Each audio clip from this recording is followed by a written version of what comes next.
আমার পাগল মন ওই মদিনার প্রেমে পড়েছে, আমার পাগল মন ওই মদিনার প্রেমে পড়েছে। ওই মদিনা এই মনকে, ওই মদিনা এই মনকে পাগল করেছে, আমার পাগল মন ওই মদিনার প্রেমে পড়েছে। বলেন, আমার পাগল মন ওই মদিনার প্রেমে পড়েছে। জানি না ওই মদিনায় কি আছে মধু,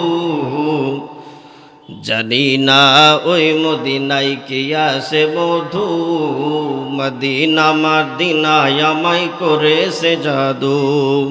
জানি না ওই মদিনায় কি আছে মধু, মদিনা মদিনায় আমায় করেছে জাদু। বিশ্ব জগৎ নবীর প্রেমে, বিশ্ব জগৎ নবীর প্রেমে পাগল হয়েছে, আমার পাগল মন ওই মদিনার প্রেমে পড়েছে, আমার পাগল মন ওই মদিনার প্রেমে পড়েছে। নবী আমার জানের জান, আমার প্রাণের প্রাণ, নবীজিকে দেখার লাগি মন করে আনচান। মানে আল্লাহু আকবার। নবী আমার জানের জান, আমার প্রাণের প্রাণ, নবীজিকে দেখার লাগি মন করে আনচান। মদিনারি সবুজ মিনার, মদিনারি সবুজ মিনার মনটা শুয়েছে, আমার পাগল মন ওই মদিনার প্রেমে পড়েছে, আমার পাগল মন ওই মদিনার প্রেমে পড়েছে। নবীর জিয়ারতে যাব এই তো কামনা, দয়াল নবীর দেখা পাবো মনের বাসনা। নবীর জিয়ারতে যাওয়ার ইচ্ছা আছে না নাই? নবীর জিয়ারতে যাব এই তো কামনা, দয়াল নবীর দেখা পাবো মনের বাসনা। ওই মদিনায় এই মনকে, ওই মদিনায় এই মনকে পাগল করেছে, আমার পাগল মন ওই মদিনার প্রেমে পড়েছে, আমার পাগল মন ওই মদিনার প্রেমে পড়েছে। বলেন মারহাবা। ফালা হাদিয়া লাহু ওয়া নাশহাদু আল্লা ইলাহা ইল্লাল্লাহু ওয়াহদাহু লা শারীকা লাহু ونشهد أن سيدنا وحبيبنا ومولانا محمدا عبده ورسوله الذي أرسله بالحق بشيرا ونذيرا وداعيا إلى الله بإذنه وسراجا منيرا. فقد قال الله تعالى في كلامه المجيد وفرقان الحميد.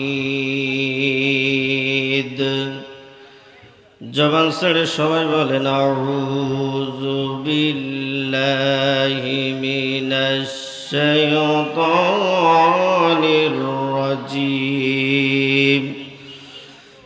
বিসমিল্লাহির রহমানির রহিম.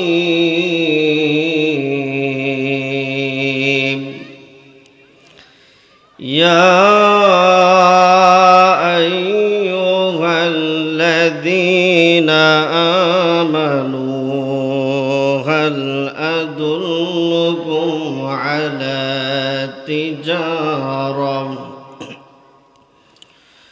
على تجارة تنجيكم من عذاب أليم.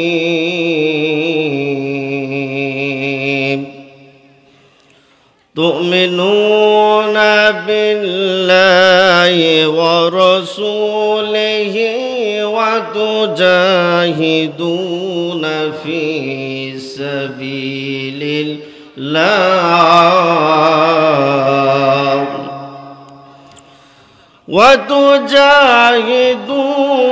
في سبيل الله بأموالكم وأنفسكم ذلكم خير لكم إن كنتم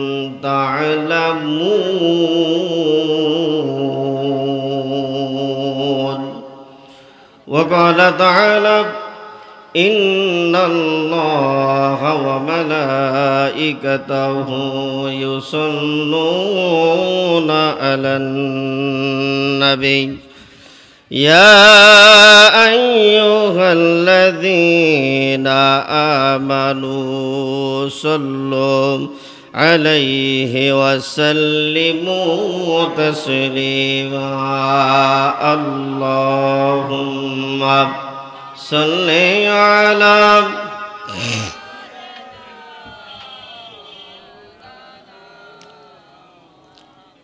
নবীর প্রতি আপনাদের প্রেম মহব্বত ভালোবাসা আছে না নাই? তাহলে কণ্ঠের আওয়াজকে আরো উঁচু করে আরো মহব্বতের সাথে বলি আল্লাহুম্মা সাল্লি আলা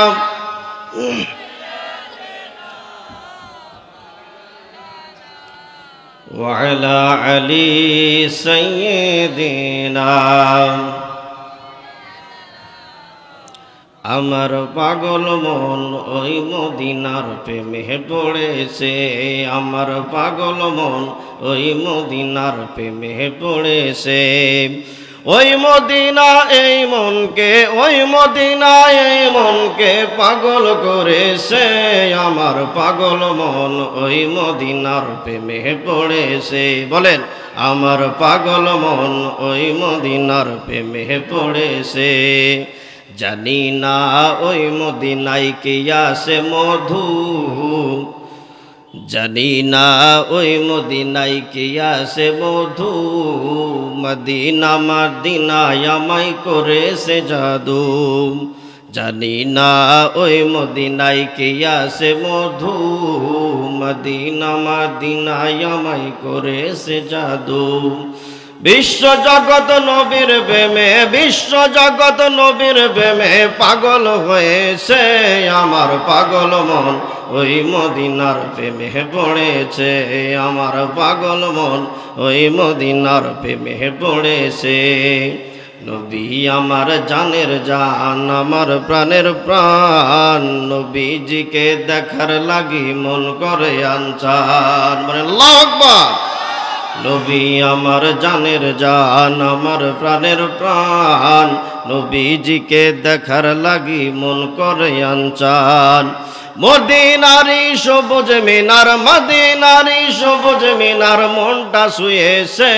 আমার পাগল মন ওই মদিনার প্রেমে পড়েছে আমার পাগল মন ওই মদিনার প্রেমে পড়েছে নবীর জিয়ারতে যাব এই তো কামনা দয়াল নবীর দেখা পাবো মনের বাসনা নবীর জিয়ারতে যাওয়ার ইচ্ছা আছে না নাই নবীর জিয়ারতে যাব এই তো কামনা দয়াল নবীর দেখা পাবো মনের বাসনা ওই মদিনায় এই মনকে ওই মদিনায় এই মনকে পাগল করেছে আমার পাগল মন ওই মদিনার প্রেমে পড়েছে আমার পাগল মন ওই মদিনার প্রেমে পড়েছে বলেন মারহাবা জিকির করে লা ইলাহা জোরে লা ইলাহা ইল্লাল্লাহ লা ইলাহা জোরে লা ইলাহা জোরে লা ইলাহা ইল্লাল্লাহ লা ইলাহা লা ইলাহা ইল্লাল্লাহ মুহাম্মাদুর রাসূলুল্লাহ সাল্লাল্লাহু আলাইহি ওয়াসাল্লাম বাংলাদেশের ঐতিহ্যবাহী কুষ্টিয়া জেলার আলোর কাফেলা যুব সংঘ ফুলবাড়িয়া এর উদ্যোগে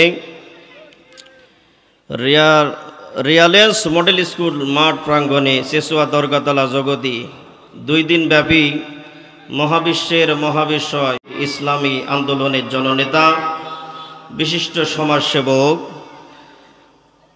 যিনি আজকে সভাপতিত্ব করছেন মুহতারাম শহীদুল ইসলাম সাহেব, আল্লাহ পাক রব্বুল আলামিন মুহতারামের নেক হায়াত আমরা কামনা করছি, সকলে বলেন আল্লাহুম্মা আমিন।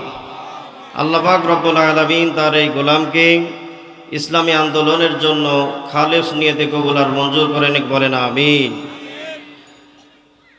আজকের মাহফিল পরিচালনা করছেন হাফেজ আবুল হাসান এবং হাফেজ মুসাব্বির হোসাইন ভাই। এই অত্র এলাকার সার্বিক সহযোগিতায় এই মাহফিলটা হচ্ছে এবং আমার আগে আরেকজন মুফতি সাহেব আলোচনা রেখে ধন্য করেছেন। আল্লাহ পাক রব্বুল আলামিন হযরতের কণ্ঠকে ইসলামের জন্য কবুল করুক, বলেন আমিন। আজকের মাহফিলের মধ্যমণি সারা বাংলাদেশের বিভিন্ন জেলায় যার পদচারণা, অধ্যক্ষ মাওলানা ইব্রাহিম খলিল মুজাহিদ সাহেব, আল্লাহ পাক রব্বুল আলামিন হযরতের কণ্ঠকে এবং শারীরিক সুস্থতা আল্লাহ পাক দান করুক, বলেন আমিন। আমার প্রিয় ভাইরা, এই মাহফিলে আমরা সকলে আসতে পেরে খুশি না বেজার? জোরে বলেন। যদি খুশি হয়ে থাকি সে মহান মনিবের আলিশান দরবারে কালিমাতুশ শুকুর এবং সাজুদ পেশ করি যে আল্লাহ পাক রব্বুল আলামিন আমাদেরকে খোলা আকাশ, খোলা গগন, খোলা নীলিমা তলদেশে অসমতল জমিনের উপরে ভাগ নিথর নিস্তব্ধ খামসি পরিবেশে সবরে জামিল এখতিয়ার করে মাগরিব থেকে পর্যন্ত কোরআন হাদিসের তাকরীর সকর্ণে শ্রবণ করা তৌফিক দান করুন। নারীর অধিকার প্রতিষ্ঠায় অকত ভাই নির্ভীক সৈনিক, এই পৃথিবীর অবিসম্বাদিত মাজলুম জননেতা বিশ্ব নবী জনাবে মুহাম্মদুর রাসূলুল্লাহ, সকলে পড়ছি সাল্লাল্লাহু আলাইহি ওয়াসাল্লাম। আমার প্রিয় ভাইরা, বিশ্ব নবী ইসলামকে ধুলির ধারায় প্রতিষ্ঠিত করতে যেয়ে তায়েফের ময়দানে বুকে তাজা রক্ত ঢেলে দিয়েছে, কথা বলেন ঠিক কিনা? বিশ্ব নবী এই কোরআনকে ইসলামের বুকে প্রতিষ্ঠিত করতে যেয়ে উহুদ খন্দকের ময়দানে দান মুবারক শহীদ করেছে, কথা বলেন ঠিক কিনা? বিশ্ব নবী এই কোরআনে এই জামানায় প্রতিষ্ঠিত করতে যেয়ে শিয়াবে আবি তলেবে 3টি বছর কারারুদ্ধ বন্দী মানবতার জীবন যাপন করেছে, কথা বলেন ঠিক কিনা?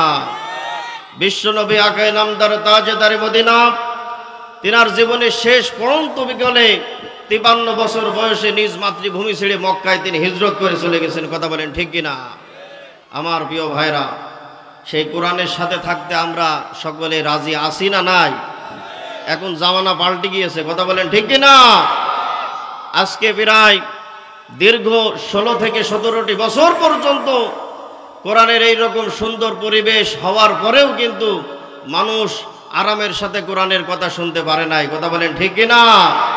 আল্লাহ পাক রব্বুল আলামিন গত 2024 সালের জুলাই আগস্টে ছোট্ট ছোট্ট মাসুম সন্তান ছাত্র জনতার রক্তের মাধ্যমে একটা নতুন বিজয় আল্লাহ পাক দিনিয়ে দিয়েছে, কথা বলেন ঠিক কিনা? আমার প্রিয় ভাইরা, এই সময় এই সুযোগ আর কি হারানো যাবে? কোরআন আছে যেখানে আমরা আছি, কোরআন নাই যেখানে আমরা নাই। আমার প্রিয় ভাইরা, আল্লাহ পাক রব্বুল আলামিন তিনি এমন একটি সুন্দর মাহফিলের আয়োজন যিনারা করেছে, এই মাহফিলে যে আমরা আসতে পারলাম, আমরা খুশি না বেজার? আল্লাহ পাক রব্বুল আলামিন এই মাহফিলের আমরা যে আসতে পেরেছি, আল্লাহ সুবহানাহু ওয়া তাআলা এই মাহফিল ব্যান্ডেলে একটা রহমতের চাদর বিছিয়ে দিয়েছে, বলেন সুবহানাল্লাহ। আমার প্রিয় ভাইরা, এটা আপনাদের কাছে একটা খেলার মাঠ হতে পারে, কিন্তু আল্লাহ রাসূলের ভাষায় একটা জান্নাতের বাগান, বলেন সুবহানাল্লাহ। এই জান্নাতে বসার সৌভাগ্য সবার হয় না। বিশ্বনবী জনাবে মুহাম্মদুর রাসূলুল্লাহ সাল্লাল্লাহু আলাইহি ওয়াসাল্লাম তিনার জবান মুবারকা থেকে বলেন, মা ইস্তামাআ কওমুন আলা যিকরিন ফাতাফাররাকু আনহু ইল্লা কিলা লাহুম কুমু মাগফিরাল লাকুম। জনপদের মানুষগুলি যখন এরকম কোরআনের মাজলিসে এসে বসে পড়বে, আল্লাহ পাক রব্বুল আলামিন সুসংবাদ দিয়ে জানিয়ে দেয়, এই মানুষগুলি মজমা শেষ করে যখন উঠবে তাদেরকে ডেকে ডেকে বলা হবে, আল্লাহ তোমাদেরকে ক্ষমা করে দিয়েছে, বলেন সুবহানাল্লাহ। ফেরেশতারা শুধু ক্ষমার সুসংবাদ দেয় না, আল্লাহ পাক রব্বুল আলামিন বিশ্ব নবীর ভাষায় জানিয়ে দিচ্ছেন বাদ কুতিয়াত সাইয়াতিকুম হাসানাত, তাদের জীবনের গুনাহগুলি আমি আল্লাহ পাক সওয়াব দ্বারা পরিবর্তন করে দিয়েছি। বলেন সুবহানাল্লাহ। ফেরেশতারা বলে রব্বুল আলামিন তোমার এক বান্দা মাহফিল শোনার নিয়ত করে বাড়ি থেকে বাইর হয় নাই, কিন্তু মাহফিলের এত সুন্দর আয়োজন দেখার পরে এই ব্যক্তিটা রাস্তা দিয়ে হেঁটে যাচ্ছিল, মাহফিলের প্যান্ডেলে বসে পড়েছে। এই ব্যক্তির ব্যাপারে আল্লাহ তোমার সিদ্ধান্তটা কি? আল্লাহ রব্বুল আলামিন ফেরেশতাকে ডাক দিয়ে বলে, ফেরেশতা তুমি জানিয়ে দাও আমার ওই বান্দাকেও আমি আল্লাহ তাআলা ক্ষমা করে দিই। বলেন সুবহানাল্লাহ। এই কোরআনের সাথে থাকলে লাভ না লস? জোরে বলেন। এই কোরআন আছে যতদিন আমরা আছি ততদিন, কিন্তু আমাদের হায়াত তো শেষ পর্যন্ত থাকবে না, কোরআন তো কিয়ামত পর্যন্ত থাকবে। কথা বলেন ঠিক কিনা? আমার প্রিয় ভাইরা, আল্লাহর হাবিব সাল্লাল্লাহু আলাইহি ওয়াসাল্লাম তিনি বলেন কোরআনের সাথে থাকলে কেমন লাভ, সেই কথাটি আল্লাহর হাবিব তিনি বলছেন মান জাআলাহু ওয়া মামাহু কাদাহু ইলাল জান্নাহ। কোরআনের সাথে থাকলে পরে এই কোরআন আল্লাহ রব্বুল আলামিনের জান্নাতে না পৌঁছানো পর্যন্ত আপনার পিছু ছাড়বে না। বলেন সুবহানাল্লাহ। আমার প্রিয় ভাইয়েরা, এই কোরআনকে যারা পিছনে পিছনে রাখবে, আল্লাহর হাবিব সাল্লাল্লাহু আলাইহি ওয়াসাল্লাম তিনি বলেন ওমান জাআলা খলফা যহরাহু সাকাতহু ইলান নার। এই কোরআন ধাক্কা দিতে দিতে ওই সমস্ত ব্যক্তিদেরকে জাহান্নামের দিকে নিয়ে যাবে। কোরআনকে যারা পিছনে রাখবে, আমার প্রিয় ভাইরা, কোরআন আমাদের সামনে রাখার দরকার আছে না নাই? এই কোরআনকে সামনে রাখা মানে কি টেবিলের উপরে রেখে দেওয়া, মসজিদের আলমারিতে সাজিয়ে রাখা, আপনার ব্যবসা প্রতিষ্ঠানের সামনে রেখে দেওয়া, এইরকম সামনে রাখা নাকি? আমার প্রিয় ভাইরা, কোরআনকে সামনে রাখার মানে হলো ব্যক্তি জীবন থেকে শুরু করে নিয়ে আন্তর্জাতিক জীবন পর্যন্ত, রান্নাঘর থেকে শুরু করে নিয়ে বঙ্গভবন পর্যন্ত, এভরি সেক্টর অফ লাইফ কোরআন দিয়ে এই সমাজ ব্যবস্থা পরিচালনা করতে হবে। কথা বলেন ঠিক কিনা? কোরআন দিয়ে আল্লাহর এই দুনিয়ার জমিনে আরেকবার সমাজ ব্যবস্থা চালু হোক। কারা কারা চাই? দুই হাত তুলে আল্লাহকে দেখায়। নারায়ে তাকবীর, লিল্লাহে তাকবীর। আল কোরআনের আলো। এখন আর ঘরে ঘরে জ্বাললে হবে না, এখন ঘরেও জ্বালাতে হবে, বাইরেও জ্বালাতে হবে। কথা বলেন ঠিক কিনা? জীবনে বহুত ঘরে ঘরে জ্বেলেছে, ঘরে ঘরে জ্বালার পরেও কিন্তু অন্ধকার দূর হয় নাই। কথা বলেন ঠিক কিনা? আমার প্রিয় ভাইরা, ফুলবাড়িয়া ও চেচুয়ার মুসলমানেরা, ব্রিটেন, আমেরিকা, দিল্লি, ওয়াশিংটনের বিধান থাকবে মুসলমানদের পায়ের নিচে, আল্লাহর কোরআনের বিধান থাকবে মুসলমানদের মাথার উপরে। কথা বলেন ঠিক কিনা? আমার প্রিয় ভাইরা, এদিকে লক্ষ্য রাখতে হবে। আমরা বিগত 16 বছর 17 বছর দেখেছি মানুষদেরকে বুলেটের ভয় দেখানো হয়েছে, মানুষদেরকে ছেলেবন্দি করার ভয় দেখানো হয়েছে, মানুষদেরকে ফাঁসের কাষ্টিতে ঝুলে হত্যা করা হয়েছে। কথা বলেন ঠিক কিনা? তারপরেও বাংলার মুমিন মুসলমানদেরকে এই কোরআন থেকে বিচ্ছিন্ন করা কখনো সম্ভব হবে না। কথা বলেন ঠিক কিনা? আমার প্রিয় ভাইরা, এই কোরআন আল্লাহ পাক রব্বুল আলামিন বিশ্ব নবীর উপরে নাজিল করেছেন। আল্লাহ রব্বুল আলামিন তিনি বলেন, হে নবী, লিতুখরিজান নাসা মিনাজ যুলুমাতি ইলান নূর। আমি আল্লাহ পাক রব্বুল আলামিন এই কোরআনকে বাংলার জমিনে নাজিল করে দিয়েছি জাহেলিয়াতের নিকশ কালো অন্ধকার থেকে মানুষদেরকে বের করে জান্নাতের পথে নিয়ে যাওয়ার জন্য বাংলার জমিনে কোরআন আমি আল্লাহ তাআলা নাজিল করেছি। বলেন সুবহানাল্লাহ। এখন কি সেই কোরআনের শাসন ব্যবস্থা কি আছে? এখনো কি কায়েম হয়েছে? আমার প্রিয় ভাইরা, এখন বিচার ব্যবস্থায় কোরআন নাই, এখন সমাজ ব্যবস্থায় কোরআন নাই, এখন অর্থ ব্যবস্থায় কোরআন নাই, সমাজ ব্যবস্থায় কোরআন নাই। এখন কোরআন রয়েছে মানুষের আলমারিতে, এখনো জমা রয়েছে। কথা বলেন ঠিক কিনা? এমনও কিছু কিছু মানুষের বাড়িতে কোরআন হাতে নিলে দেখা যাবে কোরআনের উপরে ধুলোয় মরিচা পড়ে গিয়েছে। কথা বলেন ঠিক কিনা? আমার প্রিয় ভাইরা, এই কোরআন দিয়ে দেশ চালাতে হবে, এই কোরআনকে পার্লামেন্টে রাখতে হবে। কথা বলেন ঠিক কিনা? আল্লাহর রাসূল সাল্লাল্লাহু আলাইহি ওয়াসাল্লাম এই কোরআন দিয়ে মসজিদে নববীতে তিনি নামাজ পড়িয়েছে, আবার এই কোরআন দিয়ে তিনি দেশ চালিয়েছে। কথা বলেন ঠিক কি ঠিক নয়? এই কোরআন যখন আল্লাহর হাবিব সাল্লাল্লাহু আলাইহি ওয়াসাল্লামের কাছে এসেছে, আল্লাহর রাসূল সাল্লাল্লাহু আলাইহি ওয়াসাল্লাম এমন একটি জামানায় আল্লাহ পাক তিনি পাঠিয়ে দিলেন, কন্যা সন্তান হলে এই কন্যা সন্তানদেরকে অকল্যাণ মনে করা হতো। কথা বলেন ঠিক কিনা? এই কন্যা সন্তানদেরকে অকল্যাণ মনে করে তাদেরকে জীবন্ত কবর দেওয়া হতো। এমন একটি জামানায় আল্লাহর হাবিব সাল্লাল্লাহু আলাইহি ওয়াসাল্লাম তিনি এসেছেন, যেই জামানায় মানুষ ক্ষুধার যন্ত্রণায় পেটে পাথর বেঁধে থাকতো। কথা বলেন ঠিক কিনা? আল্লাহর হাবিব সাল্লাল্লাহু আলাইহি ওয়াসাল্লাম সেই জামানায় আসার পরে মাত্র 23 বছরে আল্লাহর হাবিব সোনার একটা সমাজ আল্লাহর রাসূল তিনি কায়েম করলেন। বলেন সুবহানাল্লাহ, আরো জোরে বলেন সুবহানাল্লাহ। আল্লাহর রাসূল কেমন সোনার সমাজ গঠন করলেন, যেই ক্ষুধার যন্ত্রণায় মানুষ পেটে পাথর বেঁধে থাকতো, সেই সমাজে আল্লাহর হাবিব সাল্লাল্লাহু আলাইহি ওয়াসাল্লাম কোরআনের মাধ্যমে যাকাত ব্যবস্থা চালু করে দিয়েছে। বলেন সুবহানাল্লাহ। সেই সমাজে মানুষ যাকাতের অর্থ সম্পদ মাথায় করে নিয়ে ঘুরেছে, যাকাত নেওয়ার মতন কোনো লোক খুঁজে পাওয়া যায় নাই। কথা বলেন ঠিক কিনা? আমার প্রিয় ভাইরা, সেই সমাজে আল্লাহর হাবিব সাল্লাল্লাহু আলাইহি ওয়াসাল্লাম এমন সোনার সমাজ তিনি গঠিত করলেন, সেই সমাজে ঘোষণা হয়ে গেল, আল জান্নাতু তাহতা আকদামিল উম্মাহাত, মায়ের পায়ের নিচে সন্তানের বেহেশত। বলেন সুবহানাল্লাহ। আমার প্রিয় ভাইরা, যেই মুফাসসির দীর্ঘ 50টি বছর কোরআনের ময়দানে তাফসীর পেশ করেছে,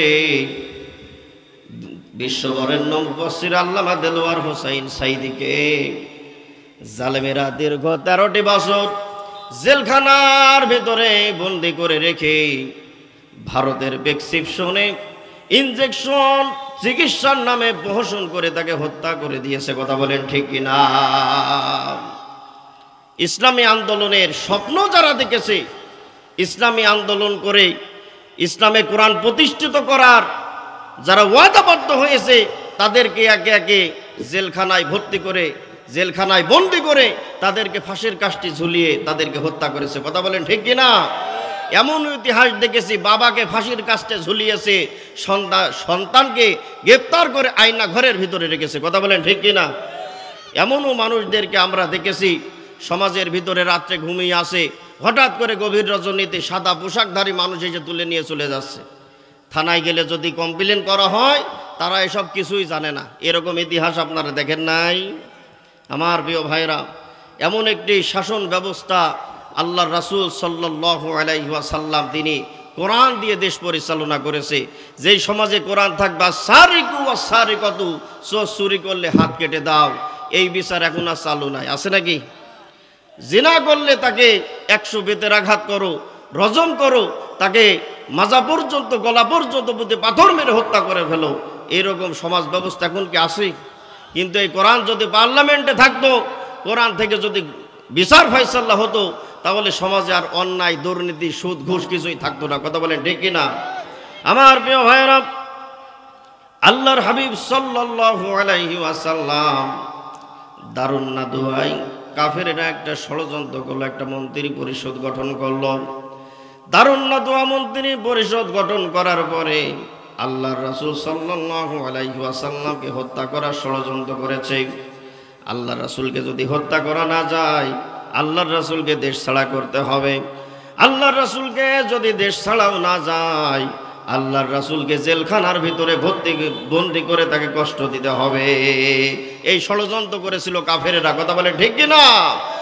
আজ থেকে 1500 বছর আগে কাফেরেরা ষড়যন্ত্র করেছে, দারুন নাদওয়ার মন্ত্রী পরিষদ গঠন করেছে। বর্তমান জামানায় আমরা দেখেছি বঙ্গভবনে এইরকম ষড়যন্ত্র হতো। কথা বলেন ঠিক কিনা? আমার প্রিয় ভাইয়েরা, কাফেরেরা আল্লাহর হাবিব সাল্লাল্লাহু আলাইহি ওয়াসাল্লামকে কষ্ট দেওয়ার জন্য, তাকে দেশ ছাড়া করার জন্য, জেলখানাতে বন্দী করার জন্য, হত্যা করার যে ষড়যন্ত্র করেছিল, আল্লাহ পাক রব্বুল আলামিন পবিত্র কোরআনে কারিমের ভিতরে 9 নম্বর পারার 19 নম্বর পৃষ্ঠায় সূরাতুল আনফালের 30 নম্বর আয়াতে কারিমার ভিতরে সেই কথাগুলি আল্লাহ রাব্বুল আলামিন তিনি কোট করে রেখেছিলেন। ওয়া ইয়ামকুরু বিকাল্লাযীনা কাফারু লিয়ুসবিতুকা আও ইয়াকতুলুকা আও ইউখরিজুকা ওয়া ইয়ামকুরুনা ওয়া ইয়ামকুরুল্লাহু ওয়াল্লাহু খায়রুল মাকিরিন। বলেন আল্লাহু আকবার। কাফেরেরা ষড়যন্ত্র করেছে মাত্র তিনটা, হয় আল্লাহর রাসূলকে দেশ ছাড়া করা লাগবে, কিন্তু আবার 2 নম্বর ষড়যন্ত্র করলো, না হয় আল্লাহর রাসূলকে জেলখানার ভিতরে বন্দী করা হবে, তাও যদি সম্ভব না হয় তাকে দুনিয়া থেকে জনমের মতো চিরবিদায় করে দেওয়া হবে। এই সমাজে চেয়ার টিকিয়ে রাখার জন্য, দীর্ঘদিন ধরে ক্ষমতায় থাকার জন্য এই ঠিক সেম কায়দা, এই আয়াত থেকে যে শিক্ষা আল্লাহ পাক রব্বুল আলামিন জাতিকে জানিয়ে দিচ্ছে, ঠিক এই আয়াতের এই কাজটাই কিন্তু বর্তমান জামানায় জালেম শাসক যারা, জালেম সরকার যারা, তারা ঠিক এই সেম পথে হেঁটেছে। কথা বলেন ঠিক কিনা? আমার প্রিয় ভাইরা, আল্লাহ রাব্বুল আলামিন সঙ্গে সঙ্গে বিশ্ব নবী জনাবে মুহাম্মদুর রাসূলুল্লাহ সাল্লাল্লাহু আলাইহি ওয়াসাল্লামকে জানিয়ে দেন, হে রাসূল, আপনারাই মক্কায় থাকা যাবে না, মদিনায় আপনাকে এই মুহূর্তে হিজরত করতে হবে। বলেন সুবহানাল্লাহ। আল্লাহ রাব্বুল আলামিন সঙ্গে সঙ্গে বিশ্ব নবীকে দোয়া শেখায়া দেন, হে নবী, আপনি দোয়া পড়ুন, কুর রাব্বি আদখিলনি মুদখালা সিদকিন ওয়া আখরিজনি মুখরাজা সিদকিন ওয়াজআলনি মিন লাদুনকা সুলতানান নাসীরা। বলেন আল্লাহু আকবার। আল্লাহ পাক রব্বুল আলামিন বিশ্ব নবীকে দোয়া শেখাইয়া দিচ্ছেন, হে নবী, আপনি দোয়া করুন। আল্লাহর রাসূল সাল্লাল্লাহু আলাইহি ওয়াসাল্লাম তিনি মহান আল্লাহ রব্বুল আলামিনের কাছে ফরিয়াদ করেন, মালিক, আপনি সত্য সহকারে আমাকে ঘর থেকে বাইর করুন, আর সত্যের উপরেই আমাকে টিকায় রাখুন। বলেন সুবহানাল্লাহ। আর আপনি এই জামানায় আমাকে রাষ্ট্র ক্ষমতা যদি না দেন, তাহলে দুনিয়ার ভিতরে কাফের মুশরিক বেঈমানদেরকে এই জামানায় ইসলাম প্রতিষ্ঠিত করা কঠিন কালেও সম্ভব হবে না। হবে নাকি? এখন এই মাইক আমি যতই বলি আপনারা 5 ওয়াক্ত নামাজ প্রতিদিন জামাতের সাথে পড়বেন, আমার প্রিয় ভাইরা, আমার এই কথা আপনারা শুধু শুনবেন, আর কোনো মানুষ কি এটা মানবে? জোরে বলেন, এটা সম্ভব নয়। কিন্তু যদি রাষ্ট্র ব্যবস্থা থেকে রাষ্ট্রের প্রধান যিনি হবেন, মুসলিম উম্মার প্রেসিডেন্ট যিনি হবেন, এই কোরআন দিয়ে আইন করে দেবে, প্রত্যেক দিন 5 ওয়াক্ত নামাজ যারা পড়বে না, ওই সমস্ত ব্যক্তিদেরকে জেলখানার ভিতরে আটক করে বন্দি করে রাখা হোক, তাদের শাস্তির আওতায় যখন নিয়ে আসবে, তখন মানুষ কি আর 5 ওয়াক্ত নামাজে আর যেতে চাবে না? এরম মানুষ কি খুঁজে পাওয়া যাবে নাকি? জোরে বলেন। আমার প্রিয় ভাইরা, আল্লাহর হাবিব সাল্লাল্লাহু আলাইহি ওয়াসাল্লাম দীর্ঘ 13 বছর মক্কায় মানুষের কাছে দাঁড়ে দাঁড়ে ঘুরেছে, কালেমার দাওয়াত দিয়েছে। অনেক মানুষ তো আল্লাহর রাসূলকে ইট পাথর মেরে ক্ষতবিক্ষত করেছে, শরীর থেকে রক্ত ঝরিয়েছে। আল্লাহর রাসূল সাল্লাল্লাহু আলাইহি ওয়াসাল্লাম তিনি বলেন, খানায় কাবার ভিতরে 360টি মূর্তি পর্যন্ত বের করা আমার পক্ষে সম্ভব হয় নাই। আল্লাহর রাসূল সাল্লাল্লাহু আলাইহি ওয়াসাল্লাম তিনি বলেন, সুদ ঘুষ দুর্নীতি জিনা ব্যভিচার এটা আমি বন্ধ করতে পারি নাই, মাজলুম মানবতার মুখে আমি রাসূল হাসি ফুটাতে পারি নাই, কিন্তু শাসন ব্যবস্থা, রাষ্ট্র ব্যবস্থা যখন আমার হাতে এসেছে, আল্লাহর হাবিব মক্কা বিজয় তিনি করেছে। কথা বলেন ঠিক কিনা? আমার প্রিয় ভাইরা, সূরাতুল বাকারার 208 নম্বর আয়াতে কারিমার ভিতরে আল্লাহ রাব্বুল আলামিন চমৎকার করে ঈমানদারদেরকে ডাক দিয়ে বলেন, ইয়া আইয়ুহাল্লাযীনা আমানু দুখুলু ফিস-সিলমি কাফা ওয়ালা তাত্তাবিউ খুতুওয়াতিশ শাইতান ইন্নাহু লাকুম আদুউম মুবিন। বলেন আল্লাহু আকবার। আল্লাহ রাব্বুল আলামিন ঈমানদারদেরকে আপনজন বলে সম্বোধন করলেন, ইয়া আইয়ুহাল্লাযীনা আমানু উদখুলু ফিস-সিলমি কাফা। হে দুনিয়ার নরনারীরা, হে দুনিয়ার পুরুষ এবং মহিলারা, হে দুনিয়ার যুবক যুবতী, তরুণ তরুণীরা, হে নারী আর পুরুষেরা, উদখুলু ফিস-সিলমি কাফা, তোমরা পরিপূর্ণভাবে ইসলামের ভিতরে প্রবেশ করো। বলেন সুবহানাল্লাহ। আমার প্রিয় ভাইরা, আল্লাহ রাব্বুল আলামিন তিনি বলেন, ইসলাম ছাড়া অন্য কোনো সংস্কৃতি পালন করা যাবে না। পালন করা যাবে নাকি? আল্লাহ রাব্বুল আলামিন বলেন, ওয়ালা তাত্তাবিউ খুতুওয়াতিশ শাইতান, খবরদার খবরদার, শয়তান তোমাদের প্রকাশ্য শত্রু, আর শয়তান তোমাদের ধোঁকা দিয়ে জাহান্নামের পথে নিয়ে যাবে। আর এটা আমি আল্লাহ রাব্বুল আলামিনের হুকুম, আর আমার হুকুম যারা অমান্য করবে তাদের শাস্তি আমি আল্লাহ রাব্বুল আলামিন জাহান্নামের কঠিন শাস্তি প্রস্তুত করে রেখেছি। আল্লাহ রাব্বুল আলামিন সূরাতুল ফাজরের 25 এবং 26 নম্বর আয়াতে কারিম আল্লাহ রাব্বুল আলামিন তিনি নাজিল করে জানিয়ে দেন, ফায়াউমা ইযিল্লা ইউআযযিবু আযাবাহু আহাদ ওয়ালা ইউসিকু ওয়াসাকাহু আহাদ। বলেন আল্লাহু আকবার। আল্লাহ রাব্বুল আলামিন তিনি বলেন, দুনিয়ার মানুষেরা, এই পৃথিবীতে বহু মানুষকে তোমরা শাস্তি দিতে দেখেছো, এই পৃথিবীর বহু মানুষকে তোমরা শরীর থেকে চামড়া ছিলতে দেখেছো, শরীর থেকে মাংস আলাদা করতে দেখেছো। এই পৃথিবীতে বহু মানুষকে দুনিয়ার ভিতরে বিভিন্ন শাস্তি দেওয়ার ইতিহাস তোমরা হয়তো পড়েছো। সূরাতুল বুরুজের ভিতরে মুসলমানদেরকে জ্বলন্ত আগুনের ভিতরে ফেলে হত্যা করা হয়েছে, কঠিন শাস্তির ইতিহাসও আপনারা শুনে থাকবেন। কিন্তু আল্লাহ রাব্বুল আলামিন তিনি বলেন, আমি আল্লাহ রাব্বুল আলামিনের শাস্তি দুনিয়ার শাস্তির মতো নয়, আমি আল্লাহর শাস্তি বড় ভয়াবহ। আল্লাহ রাব্বুল আলামিন শাস্তির কথা বলছেন আযাবুল হারিক। আল্লাহ রাব্বুল আলামিন তিনি বলছেন আমার শাস্তি আযাবুন নার, আমি আল্লাহ রাব্বুল আলামিনের শাস্তি আযাবুল আযীম, আমি আল্লাহ রাব্বুল আলামিনের শাস্তি আযাবুল আলীম। পৃথিবীতে যত মানুষকে আপনারা শাস্তি দেওয়ার ইতিহাস শুনেছেন, পড়েছেন, দেখেছেন, যে মানুষকে তুলে নিয়ে যেয়ে বুলেটে তাকে গুলি করে হত্যা করা হয়েছে। মানুষদেরকে আপনারা আয়না ঘরের নাম তো শুনেছেন নাকি? আয়না ঘরের ভিতরে এমন একটা ইলেকট্রিক চেয়ারের ব্যবস্থা করা হয়েছে, সুইচ টিপে দেবে, 1 মিনিটে শতবার এই চেয়ারটা ঘুরবে, একটা সুস্থ মানুষ পাগল হয়ে যাবে, অসুস্থ হয়ে যাবে। একটা মানুষকে চেয়ারের ভিতরে একটা বেল্ট দিয়ে হাত পা বেঁধে আগুন সুইচ টিপে দেবে, শরীরে কারেন্ট শর্ট হয়ে সে মানে অসুস্থ হয়ে যাবে, মৃত্যুর সম্মুখীন হয়ে যাবে।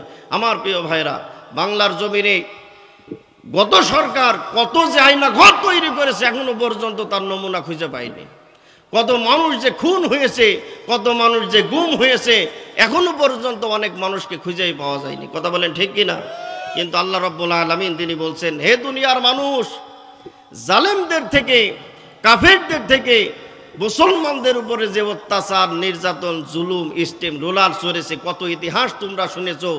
মানুষ হয়ে মানুষকে কষ্ট দিয়েছে, হত্যা করেছে,